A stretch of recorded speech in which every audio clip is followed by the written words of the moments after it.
Feliz domingo a todos, todas.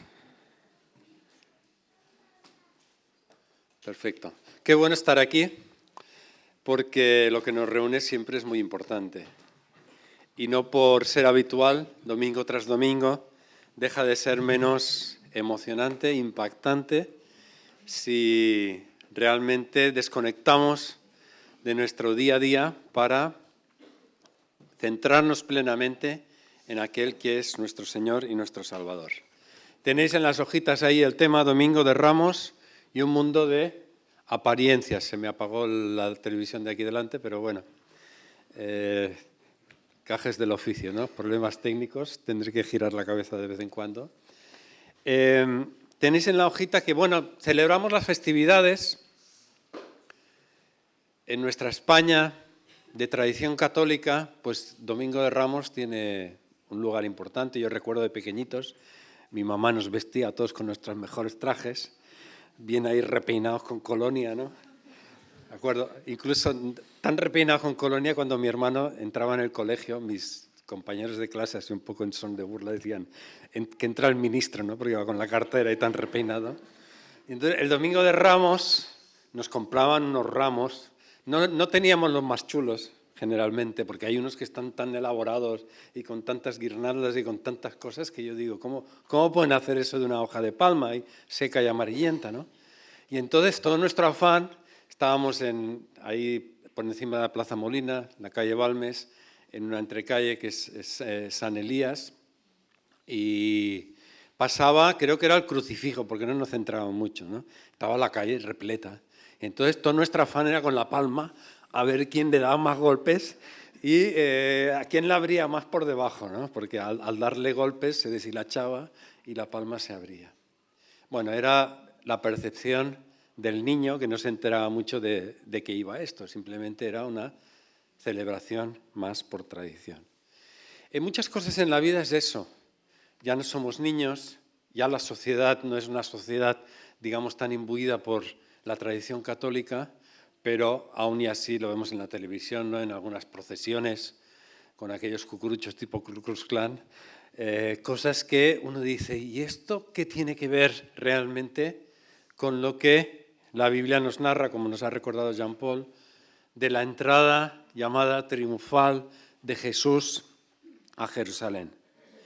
Es más, quizá la celebración de estas festividades es un juicio contra nosotros mismos, porque estamos celebrando de forma hueca, sin darle el sentido, sin indagar realmente en lo que significa algo muy trascendente que Dios nos quiere y nos quería comunicar. Por eso he titulado el tema de hoy, bueno, tenía que haber pasado, a ver, será esta de aquí, ¿no?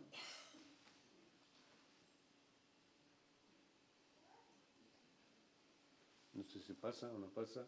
No. Bueno, desde allá se le podéis dar al botoncito. Que es todo esto que estábamos. Las apariencias engañan, ¿no? Darnos cuenta de que no podemos quedar simplemente en las apariencias. No sé si es que hi ha algo que no faig servir bé.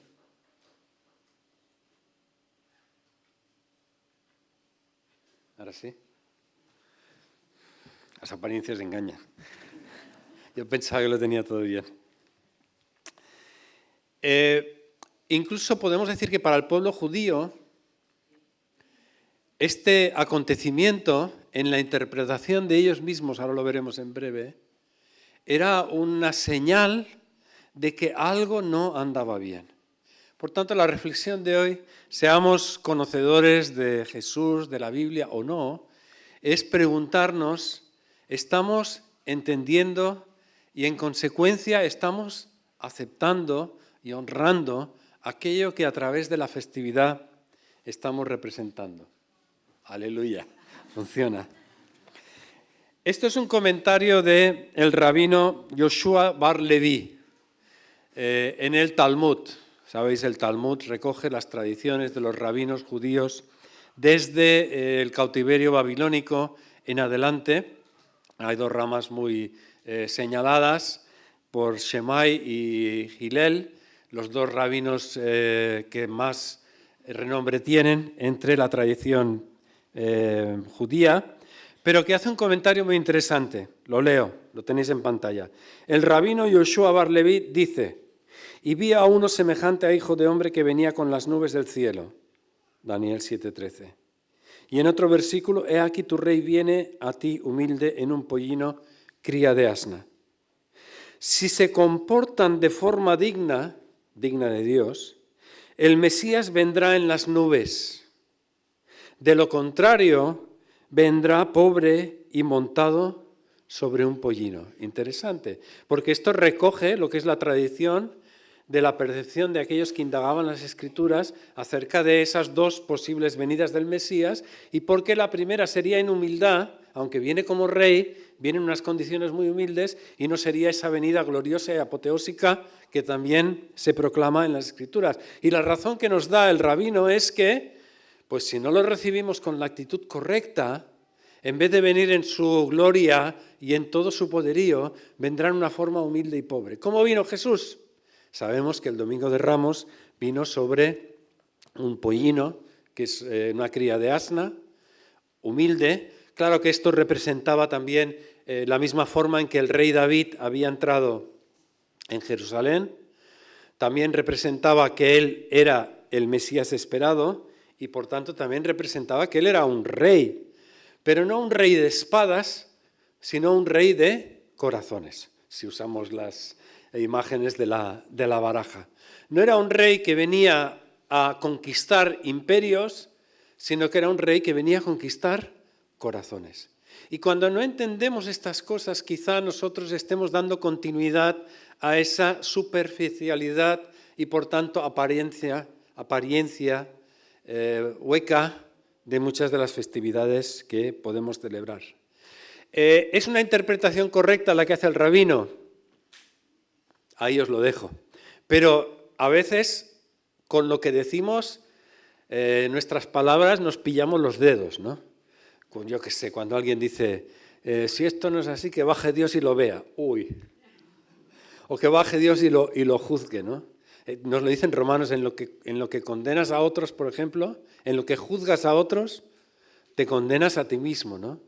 Y por vuestras palabras seréis juzgados, dice el propio Señor Jesús. El asunto es que lo que nos recuerda, además de, digamos, la conmemoración de la entrada triunfal de David y por tanto la ratificación de Jesús como Mesías, es que generalmente no entendemos, o la sociedad, aunque se considere cristiana, no entiende, no acepta el verdadero mensaje, aquel que puede tocar nuestros corazones y transformar nuestras vidas, que es el que nos interesa.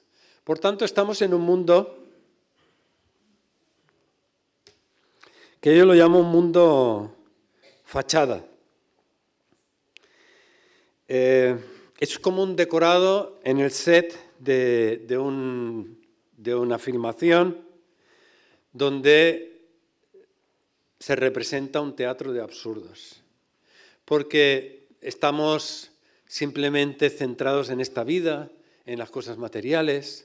Estoy hablando de la sociedad en general. Cuando digo nosotros me estoy incluyendo, creo que nos hemos de incluir todos, pensando en la sociedad en general. Cada vez una sociedad más materialista, que ha perdido, digamos, los valores espirituales o las inquietudes espirituales, pero donde vivimos un mundo de apariencias que como tales van a desaparecer y no valoramos realmente aquello que es lo importante, como aquellos decorados, aquellas películas del oeste, ¿no? Que ves un poblado fantasma, bueno, son simplemente fachadas con unos listones de madera ahí que sostienen el decorado, porque por detrás no hay nada. Y me hacía recordar esto, un pasaje que en Apocalipsis dice que los cielos desaparecerán como un pergamino, ¿no? Los pergaminos se enrollaban. Es como que de repente el telón se descorrerá y aparecerán las verdades eternas y las verdades espirituales. En este mundo vivimos por lo que nuestros ojos ven. ¿Qué nos dice la Biblia? No andamos por vista, sino por fe, viendo las realidades que por el ojo natural no se ven, pero que nos han sido comunicadas y reveladas de una forma clara por nuestro Señor. Y en consecuencia, hoy en día vivimos en un mundo al revés. La célebre denuncia de Isaías, ¿no?, que dice que a lo malo dicen bueno y a lo bueno dicen malo. No hace falta que os lo repita. Hoy vivimos en un mundo que cuando uno se pone a pensar fríamente, ¿no?, acumulamos armas para garantizar la paz.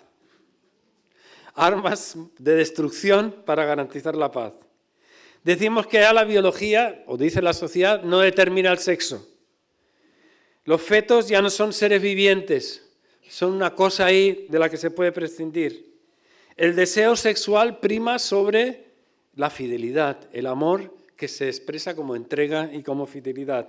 Los padres ya no pueden dar forma a sus hijos, en muchos aspectos el Estado dice tener derecho a educar y moldear la mentalidad de nuestros hijos. A lo malo dicen bueno y a lo bueno dicen malo, y todo esto nos lleva a construir una sociedad que prima sobre ideologías aparentes, negando cosas que son reales, como en el famoso cuento del rey desnudo. Lo conocemos todos, ¿verdad? Aparecieron unos listillos que decían que tenían una seda muy valiosa, pero que aquellos que eran tontos e ignorantes no la podían ver. Entonces el rey, al final le traen la vestimenta, lo visten como que lo visten, y el rey dice, se ve desnudo, pero dice, no voy a parecer como un tonto ignorante. Entonces dice, ay, sí, qué bonita, preciosa. Sale a un desfile público y todo el mundo en el reino sabe que el que sea tonto e ignorante no va a ver el vestido. Y claro, nadie quiere quedar de tonto e ignorante. Y todos dicen, oh, qué maravilla de vestido, qué maravilla de ropajes reales. Hasta que un niño grita y dice, ah, el rey desnudo, el rey está desnudo. Y todos se dan cuenta del engaño, ¿no? Pues así vivimos un poco enajenados y distraídos por estas cosas. ¿Por qué los dirigentes de este mundo son como son? ¿Por qué los dirigentes de este mundo nos imponen lo que nos imponen? Por una razón muy sencilla que nos dice Pablo en 1 Corintios, que ninguno de los gobernantes de este mundo, de este siglo, ha entendido por qué vino Jesús, ni lo que Él nos ofrece, ni la forma en que Él quiere abrir nuestros ojos y quiere hacernos partícipes de algo que es mucho más duradero porque está más allá de esos decorados que son pura fachada. Aparecen los dirigentes de este mundo subidos ¿os imagináis a Trump subido en un pollino? Pobre pollino, lo aplastaría, ¿no? Pero aparte de eso, ¿en qué aparecen? En vehículos blindados. ¿Por qué? ¿Por qué ese gran contraste y esa gran diferencia entre el rey de espadas o los reyes de espadas y el rey de corazones? Porque solo llegan al poder para ser poderosos. Jesús no venía como un rey que lo que quería era exaltar por encima de todo su trono y su corona, sino que quería traernos la paz duradera y la justicia duradera, nos dicen los profetas. ¿Por qué vienen los reyes de este mundo, los gobernantes de este mundo, en coches blindados? Porque no están dispuestos a dar su vida por lo que creen. Jesús también se podía haber blindado, se lo dijo creo que fue a Pilatos, ¿no? Si yo ahora orara a mi Padre, me enviaría cuando le dice mi reino no es de este mundo, enviaría una legión de ángeles y me librarían mis seguidores. ¿Por qué? Porque no son ellos los que van a las guerras y arriesgan su vida. ¿Por qué? Porque no son ellos los que van al paro o sufren los desahucios y entonces dictaminan sobre el destino de muchas vidas en cosas que a ellos no les afecta. Ellos se pueden poner muy llorosos o plañideros o con palabras grandilocuentes diciendo cómo se identifican con aquellos que sufren, pero ellos no son los que sufren esas consecuencias, no vienen sobre pollinos.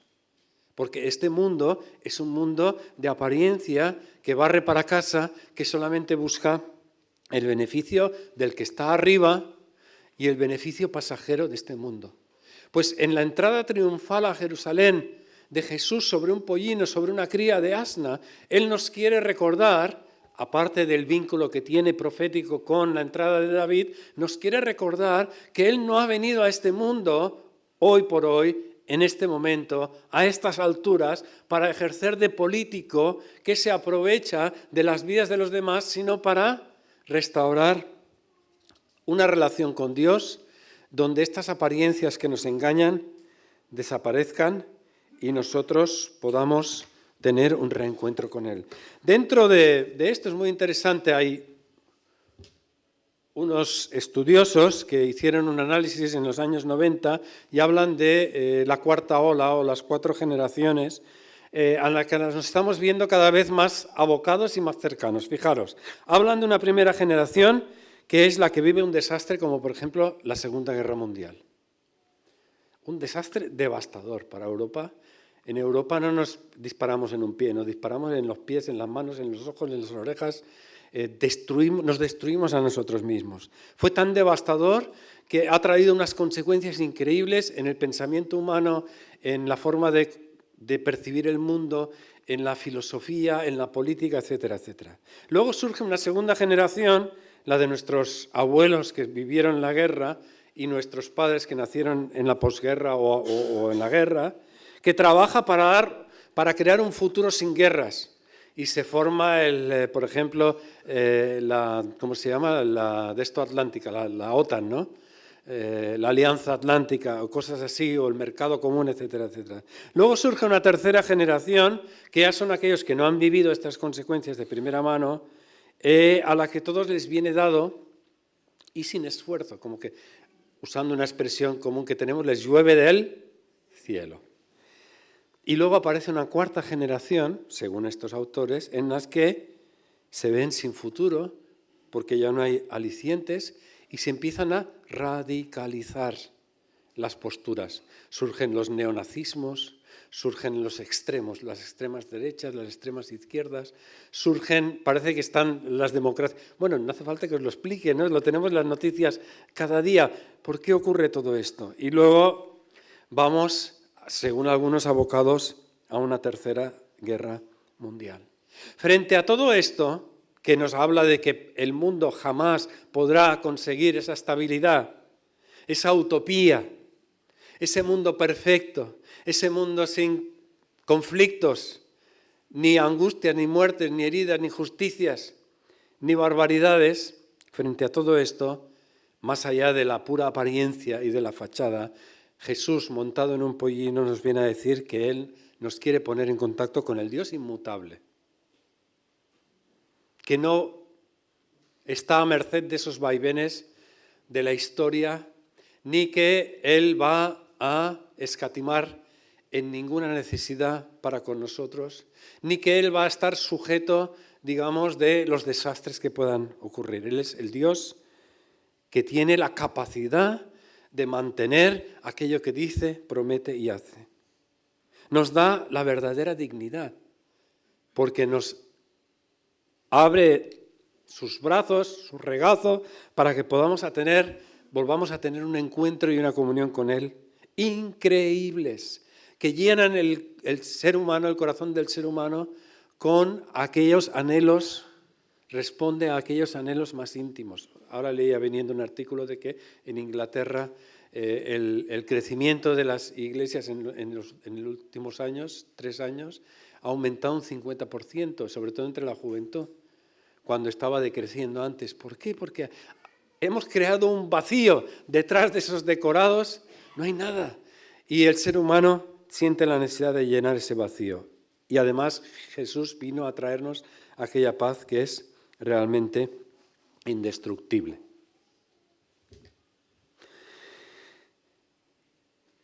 Tenemos, además, el gran andamiaje de la profecía.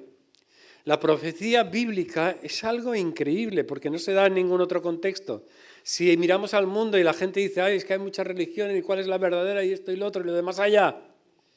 Tenemos precisamente en la estructura de las Escrituras toda una serie de anclajes proféticos, es decir, de proclamaciones que luego con el tiempo se cumplen cuando es imposible predecirlas de antemano, que nos dan garantías de aquello que no es palpable en el sentido físico, pero que es más real que todo lo que tenemos, hasta el punto de que Dios nos garantiza con ello que estamos en la verdad. No sé si me explico. Pero la profecía, en el fondo, nos da un colchón de seguridad tan grande, porque Dios, yo sé que empezar una novela por el último capítulo, hay quien lo hace, ¿no? Pero le quita, digamos, todo el suspense, ¿no? Sobre todo si es una novela de suspense. Pero nosotros, aparte que vivamos, digamos, el suspense y las situaciones que no podemos controlar en nuestro peregrinaje en la vida y nuestro peregrinaje histórico como raza humana, sí sabemos el final de la novela, sabemos el último capítulo, sabemos quién gana, sabemos que ganan los buenos, por decirlo de alguna manera, pero sobre todo sabemos que todo esto que acontece no escapa del control de nuestro Dios. Y en un sentido, las profecías, por ejemplo, acerca de la venida de Jesucristo, etcétera, nos dan, digamos, todo este agarre, asidero, que da una profunda seguridad y descanso al alma. El estrés que vive el ser humano por no saber de dónde viene ni a dónde va. Ayer estábamos en una comida con unos amigos, ¿no? Y hablaba de los vascos, ¿no? Que cuando vivía, estábamos, no sé por qué hablamos del problema de los vascos en su momento, cuando estaba todo el tema de ETA, ¿no? Y entonces alguien decía, los vascos no saben quiénes son, no saben de dónde vienen, y luego lo tercero que no saben es que no saben dónde van a ir a comer, porque para los vascos es muy importante dónde ir a comer, ¿no? Pero en este sentido que se expresa, ¿no? De dónde venimos, a dónde vamos, quiénes somos, la profecía y el cumplimiento concreto en la persona de Jesucristo, pero qué paz que nos dan, pero qué tranquilidad que nos dan, pero qué seguridad que nos dan. Fijaros, los medios, las noticias cada día pueden cambiar. Las declaraciones acerca de lo que es correcto, lo que es incorrecto. Hoy te metes en las redes sociales hoy en día, o en los shots esos, o en los vídeos cortos, y cada uno te dice que la tierra es redonda y el otro que la tierra es plana. Y uno te dice que el vinagre es amargo y otro dice que el vinagre es dulce, y te lo dicen, o cualquier cosa así. Y además te lo argumentan y te quieren convencer. Nosotros no estamos metidos en ese lío porque Dios nos ha dado, primero, nos ha dado una clara expresión de cuál es su propósito a través de las profecías. Segundo, nos explica por qué pasan las cosas, por qué hay un plan de redención para la humanidad, para el individuo y para la humanidad en general. Nos explica además por qué estas cosas determinan los acontecimientos de la historia. Oiréis rumores de guerras, de terremotos, o sea, el que lee la Biblia no se sorprende de lo que las noticias nos dicen día tras día. Y demuestran por qué la verdad está en el Evangelio, en la buena noticia, en el buen plan de nuestro Dios para rescatarnos. Entonces, si todo esto era así, ¿por qué tuvo que morir Cristo? Porque en definitiva, Domingo de Ramos es la entrada a la semana de la Pasión, que culmina con el domingo entrante, que es el domingo de resurrección. ¿Por qué tuvo que morir Cristo? Primero, para restituir el trono, al trono del corazón humano, a aquel que había sido alejado por el pecado y que nos ha nublado el entendimiento y que nos ha encegado y que ha hecho que el enemigo, con sus fake news, vamos a decirlo así, consiga abducirnos en nuestro entendimiento y en nuestra visión de la vida. Para devolvernos, por tanto, la vista que nos permite ver más allá de las apariencias. Yo no sé vuestra experiencia, pero yo leí mucho la Biblia antes de convertirme y entendía muchas cosas y la tenía súper subrayada.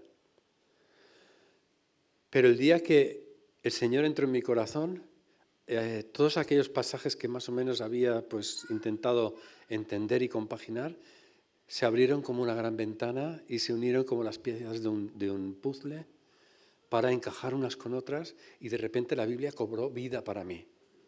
En ese sentido, el Señor quiere abrir nuestra vista a las realidades espirituales. Y eso no es algo que es solamente peculiar del momento en que nos convertimos.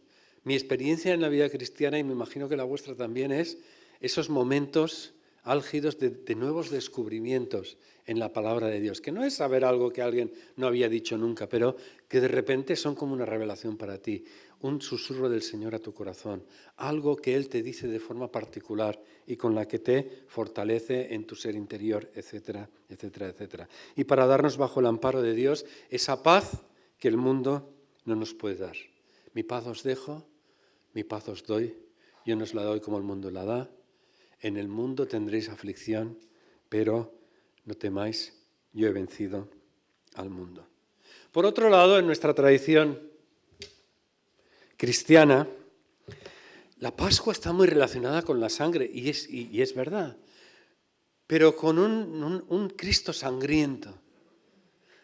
Yo que he estudiado Bellas Artes, me gusta tanto el modelaje como la pintura, me quedaba maravillado a veces en las representaciones de los crucifijos de tamaño natural, los cristos, los regueros de sangre. No sé, supongo que vosotros no os fijáis en estas cosas, pero yo me pensaba, ¿no? Porque es todo un estudio de cómo la sangre cae por el cuerpo y por la anatomía, y también algunos escultores de esas representaciones policromadas que consiguen casi darle ese tono transparente a la sangre, que no es transparente del todo, pero a la vez que tiene ese toque, porque estamos acostumbrados a una Pascua sangrienta que parece casi la exaltación del sufrimiento y de la tortura, cuando en realidad la Pascua debe ser la exaltación de la vida.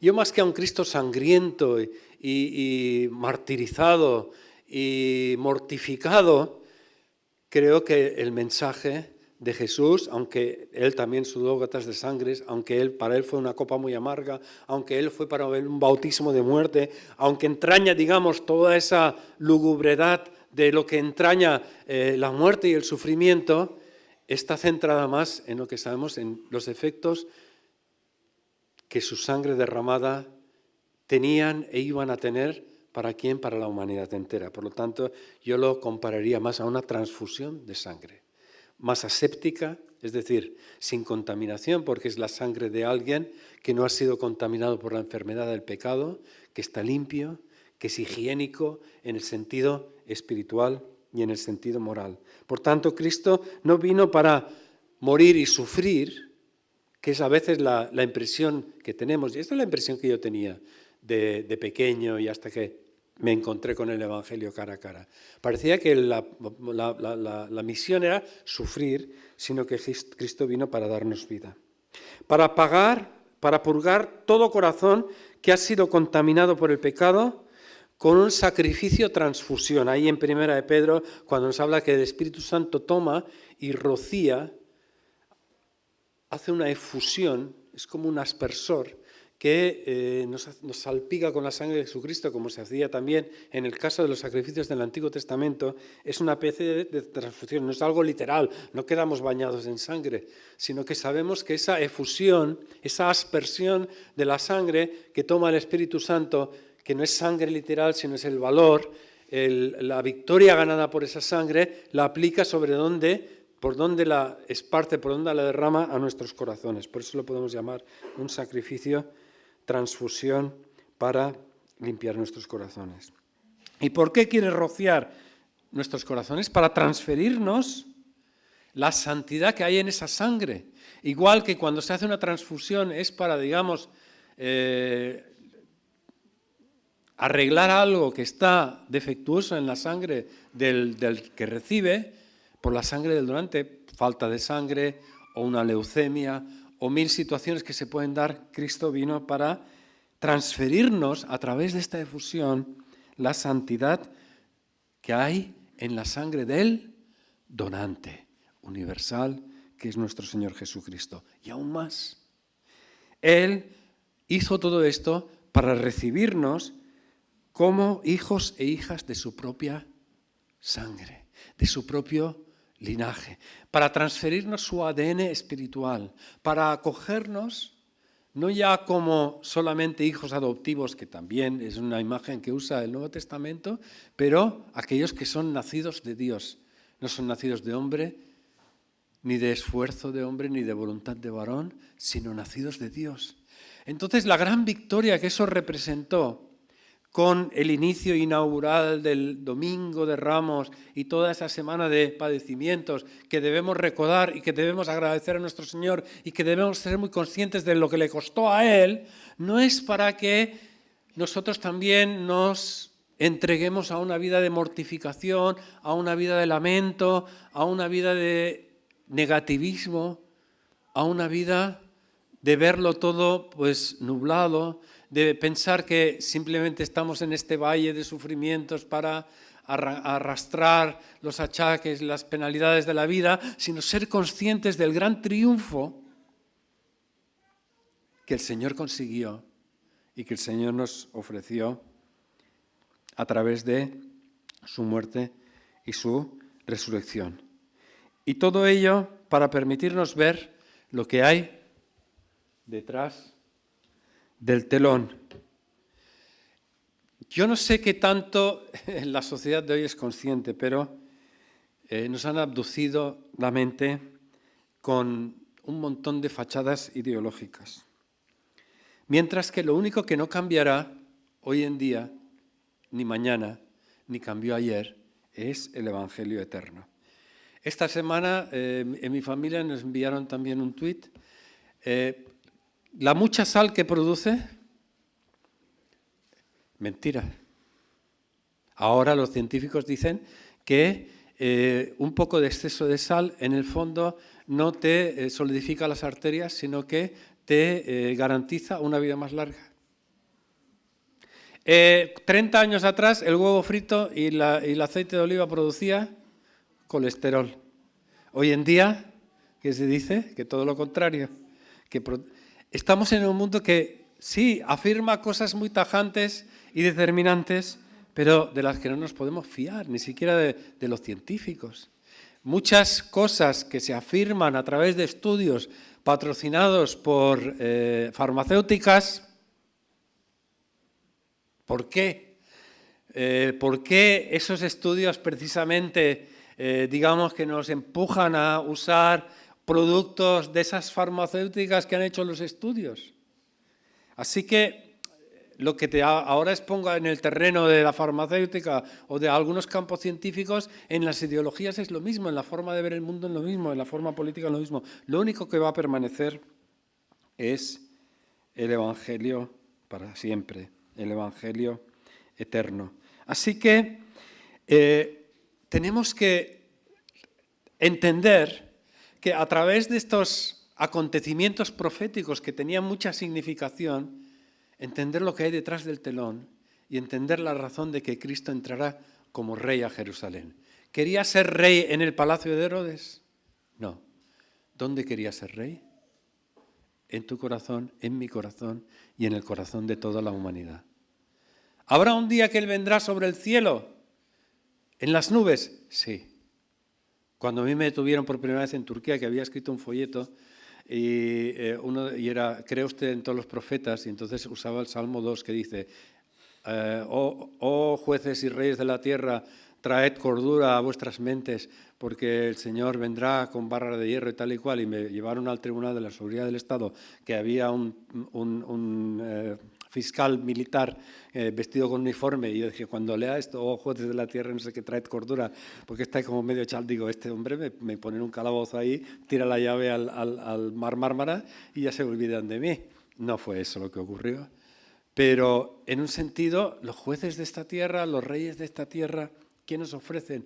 Nada, todo esto es cambiante, todo esto es pasajero, todo esto en cualquier momento se enrolla como un decorado que no tiene nada detrás. En cambio, Jesús vino para decirnos que lo que Él ofrecía estaba más allá de lo que los reinos de este mundo pueden garantizar, pero sí es un reino para nuestros corazones, y que a través de nuestros corazones se difunda a nuestro alrededor, a nuestras relaciones, a los que tenemos al alcance, a los que nos conocen, en nuestras conversaciones, en nuestras tertulias en las mesas, en todo tipo de contacto e interacción que tenemos con las personas, porque es el gran ofrecimiento que Él está dando al mundo.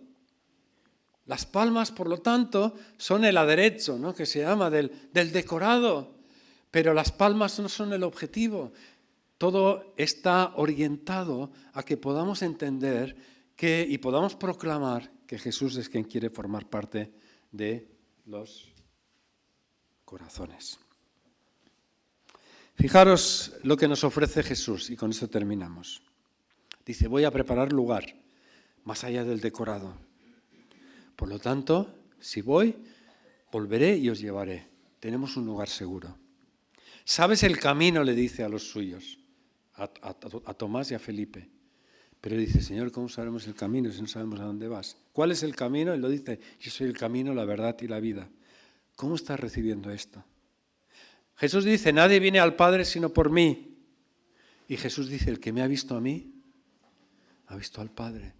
Ver a Jesús es ver al que llaman los teólogos misterio, porque Dios no se puede definir. Sí, lo definimos con algunos enunciados teológicos según nuestra teología, según la ideología o digamos la vertiente de nuestra análisis bíblico, pero ¿es el gran indefinible? No.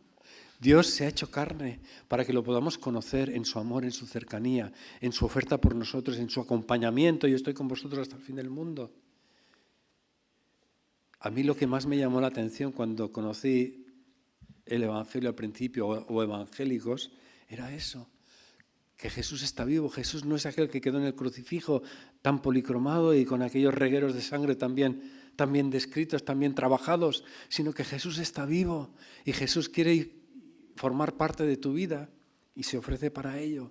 Y lo ha dicho de forma inconfundible, para que podamos descubrir realmente lo que es duradero, lo que está más allá de las apariencias, de las festividades, de los símbolos, y podamos tener una relación con aquello que es duradero, que es para siempre, no porque estemos sencillamente esperando así en plan escapista la eternidad, porque cortamos todos nuestras amarras con este mundo, no, sino dentro de este mundo, dentro de las dinámicas de la vida, del trabajo, de la familia, de la sociedad, del trato con los vecinos, etcétera, etcétera, porque podamos tener un entendimiento, un acompañante, una visión de parte del Señor Jesús que nos da la medida de todas las cosas y que nos ayuda a ver aquello que es beneficioso, permanentemente, duradero para todos, empezando por nuestras vidas y empezando por los demás. Así que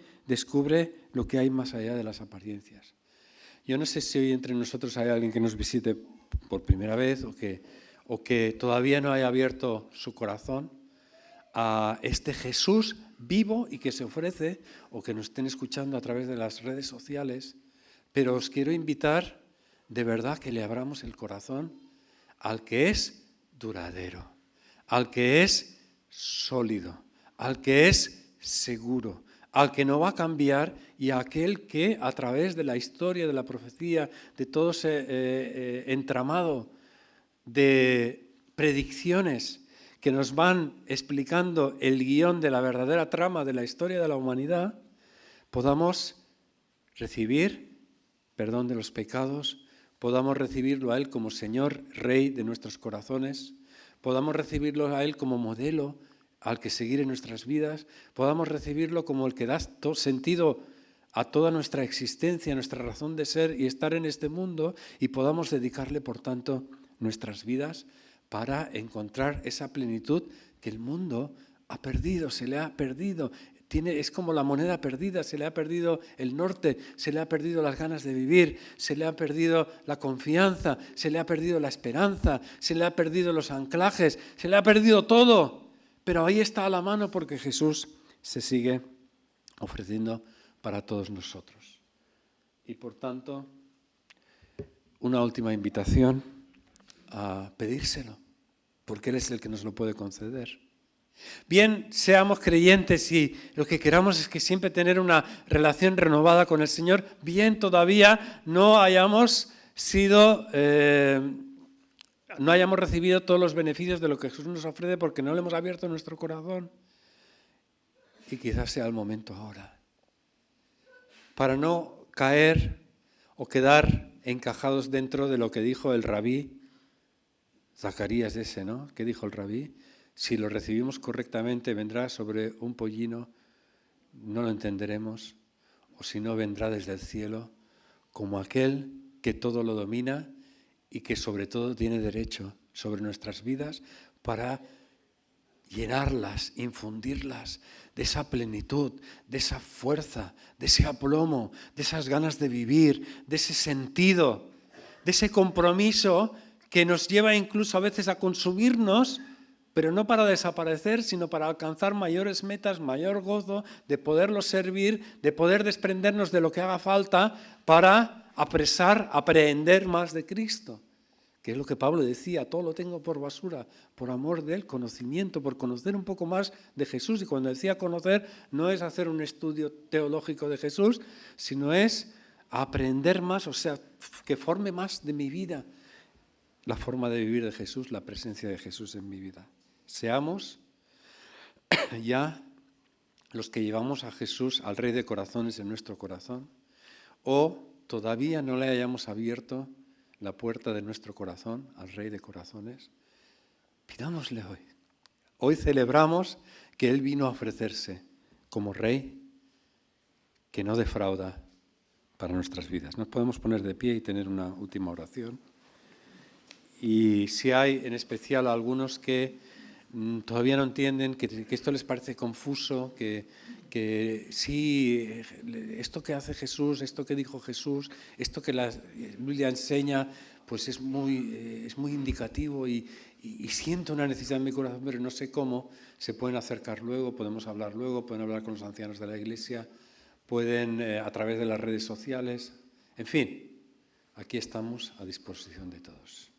Señor, queremos darte gracias y alabarte porque tú viniste a ofrecerte no como un rey de destrucción, sino como un rey de restauración para darnos nueva vida, vida eterna, esperanza duradera, plenitud a través de tu presencia, sentido a nuestras vidas, guía en el día a día y paso a paso, marcarnos objetivos muy claros.